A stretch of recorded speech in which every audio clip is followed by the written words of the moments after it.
Olá, queridos amigos, tudo bem com vocês? É uma alegria estar aqui com vocês novamente para juntos estudarmos a lição da Escola Sabatina. Já estamos chegando na reta final da lição desse trimestre. Chegamos já à lição de número 9, estamos estudando aqui esse manual, o Evangelho de Marcos. No trimestre que vem teremos o privilégio de estudarmos o Evangelho de João. A lição de número 9 vem trazendo o título Controvérsias em Jerusalém. Vem abordando agora o capítulo 11 e 12 do livro de Marcos. É interessante nós frisarmos este ponto, porque do capítulo 1 ao capítulo 10 equivale ali a aproximadamente 3 anos e meio do ministério de Cristo nessa terra.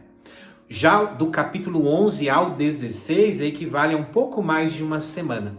Ou seja, do 11 ao 16 do livro de Marcos, a qual nós iremos estudar agora até o findar desse trimestre, nós iremos abordar essa última semana do ministério de Cristo. E como essa última semana realmente nos traz grandes lições para nós. Uma delas já se encontra aqui no verso para memorizar, que se encontra aqui no livro de Marcos, capítulo 11, verso 25, que diz assim: E quando estiverem orando, se tiverem alguma coisa contra alguém, perdoem, para que o Pai de vocês que está nos céus perdoe as ofensas de vocês. Ou seja, Deus nos traz a importância de perdoar, a importância de realmente amar ao nosso próximo, para que realmente nós possamos também receber esse abraço de Deus, esse perdão de Deus. Esse é um verso muito importante, que vale a pena aí você frisar um pouquinho mais aí na sua unidade de escola sabatina, ok? A parte de domingo vem falando sobre a entrada triunfal de Jesus em Jerusalém.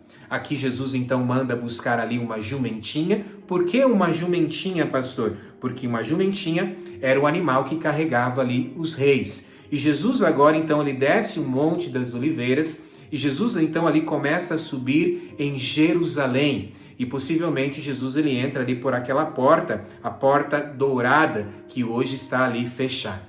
E ali Jesus então, montado nessa jumentinha, Jesus então tem essa entrada triunfal. Esse acontecimento aqui acontece no domingo.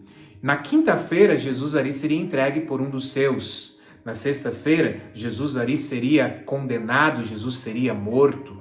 No sábado, Jesus estaria agora descansando no sepulcro. E no primeiro dia da semana, Jesus estaria ressuscitando. É interessante nós frisarmos este ponto, porque exatamente uma semana da entrada triunfal até a ressurreição de Jesus no próximo primeiro dia da semana, no próximo domingo, exatamente uma semana que acontece. E dentro deste contexto, no domingo da entrada triunfal, muitos estavam ali cantando hosanas ao filho de Davi, reconhecendo realmente que Jesus era o descendente, que Jesus era aquele rei a qual deveria realmente estar no trono. Não poderia ser Herodes ali que deveria estar no trono, mas sim o próprio Cristo. E o povo reconhece isso. Porém, muitos que cantaram hosanas são o mesmo que depois vão dizer crucificam na sexta-feira. Exatamente isso. Ou seja, muitas pessoas apenas aparentam um cristianismo. Muitas vezes até mesmo falam palavras bonitas, mas lá na essência, lá no coração, lá no seu íntimo, estão cada vez mais distante de Deus. E exatamente isso que a lição aqui da parte de segunda-feira também nos traz. Uma árvore amaldiçoada em um templo purificado. Aqui há dois acontecimentos muito importantes, o que nós chamamos de sanduíche. Começa ali um episódio a respeito então ali do figo, da figueira, a qual Jesus vai até essa figueira, uma figueira que tem folhas, e ele procura ali se há algum fruto, mesmo sendo fora de época. E ao chegar nessa figueira, ele percebe que não tinha nenhum fruto, apesar de estar ali realmente com folhas. E ao olhar para isso, Jesus amaldiçoa aquela figueira. E ao fazer isso, Jesus estaria ali trazendo uma grande lição, que os discípulos entenderiam no próximo dia. Exatamente isso. Porque agora, Jesus ele então entra ali no templo, e depois de Jesus entrar no templo, Jesus purifica o templo. Porque o que estava acontecendo ali no templo?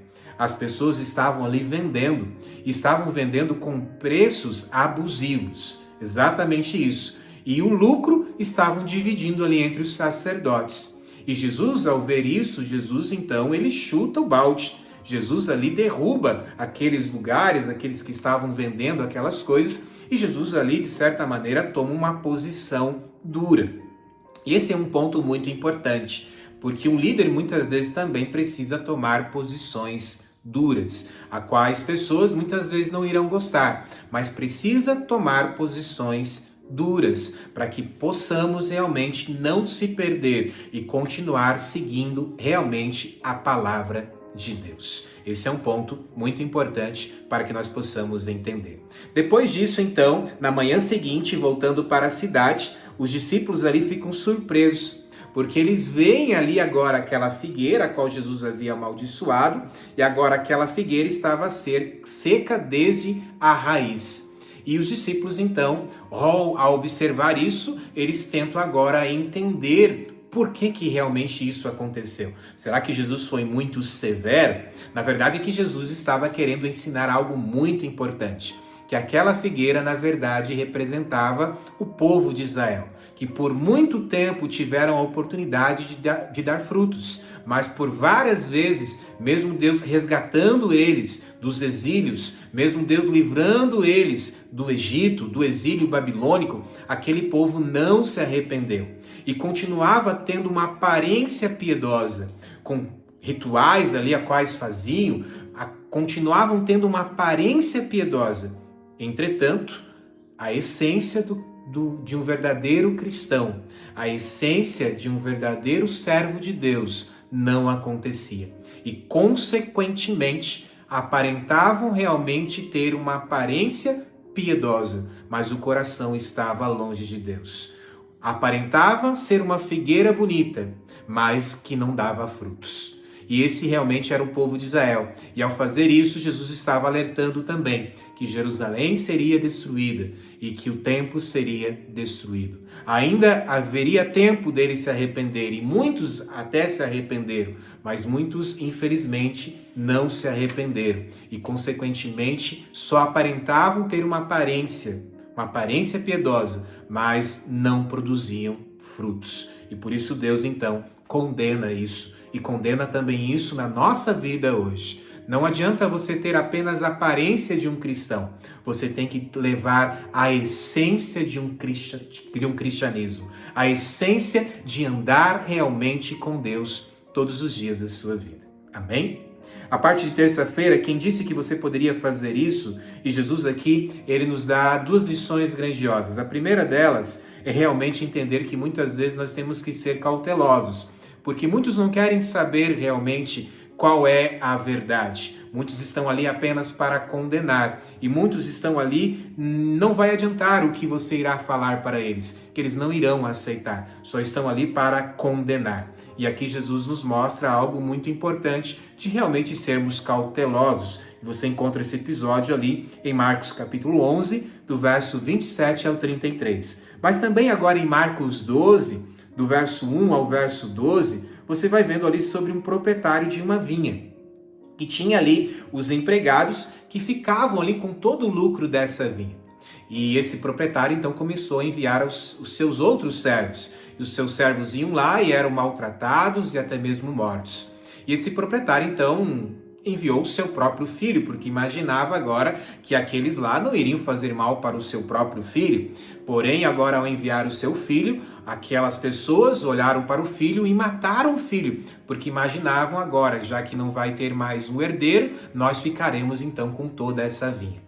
Esse ponto é muito importante nós frisarmos. Após isso, então, esse proprietário, ele agora tira essas pessoas que cuidavam dessa vinha e passa para outros. Por que esse assunto é muito importante nós entendermos? Porque esse proprietário é o próprio Deus. Esses que cuidavam da vinha eram realmente ali o judaísmo, que estavam ali para receber os profetas, que eram os servos enviados pelo proprietário. Mas eles maltratavam esses profetas e até mesmo matavam. Deus, então, agora envia, esse proprietário envia o seu próprio filho, ou seja, Deus enviando o próprio Cristo, o próprio Filho, Jesus Cristo. Mas mesmo assim, aquelas pessoas que estavam ali, o judaísmo que estava ali, que era para receber o Filho, não o receberam. e o mataram. Exatamente isso. E dentro deste contexto, então, Deus passa essa vinha para outros cuidarem.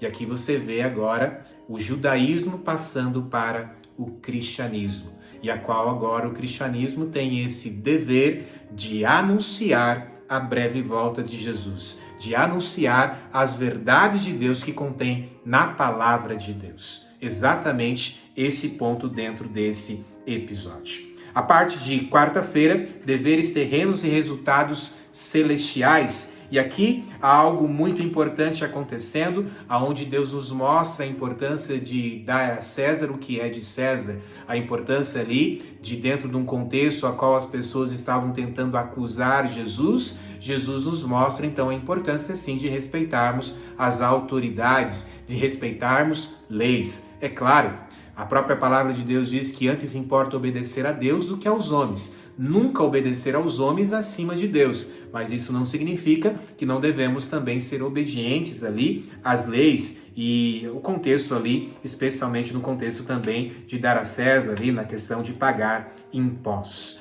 Uma outra controvérsia que acontece aqui também, relacionada ali aos saduceus, que era um grupo ali formado, por sacerdotes que aceitavam ali como as escrituras apenas os 5 primeiros livros da Bíblia, o Pentateuco. E eles não acreditavam, então, ali no contexto da ressurreição.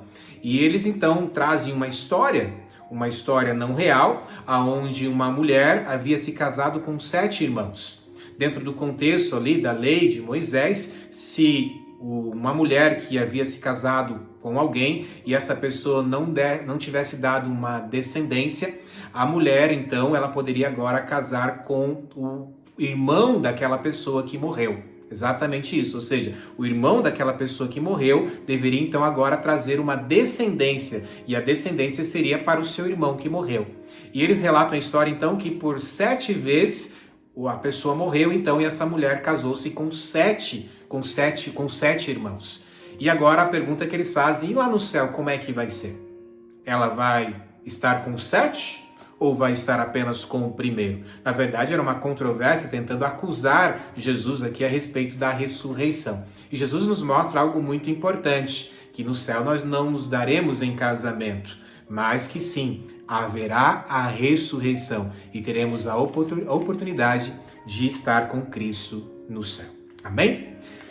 Terminando aqui com a parte de quinta-feira, o maior mandamento, e aqui no livro de Marcos 12, 28 ao 34, Deus nos traz aqui a importância de amar a Deus acima de tudo e ao próximo como a ti mesmo, aonde o amor é o ponto-chave. Exatamente isso. E talvez o grande apelo para nós hoje é amar realmente a Deus com ações que demonstrem que realmente servimos a Deus. Amém? Que o seu cristianismo não seja apenas de aparência, mas essência. Que você não apenas tenha folhas como aquela figueira, mas que você possa produzir frutos. Que você ame a Deus sobre todas as coisas e ame ao próximo como a ti mesmo. Ou, de acordo ao novo mandamento que Cristo nos dá, ame ao próximo assim como Deus te amou, como Cristo te amou. Que Deus te abençoe e que o nosso cristianismo, que as nossas igrejas, que as nossas unidades de escola sabatina possam realmente demonstrar esse amor de Deus, possam realmente fazer a diferença neste mundo até que Jesus volte. Que Deus te abençoe, que Deus te ilumine. Amém.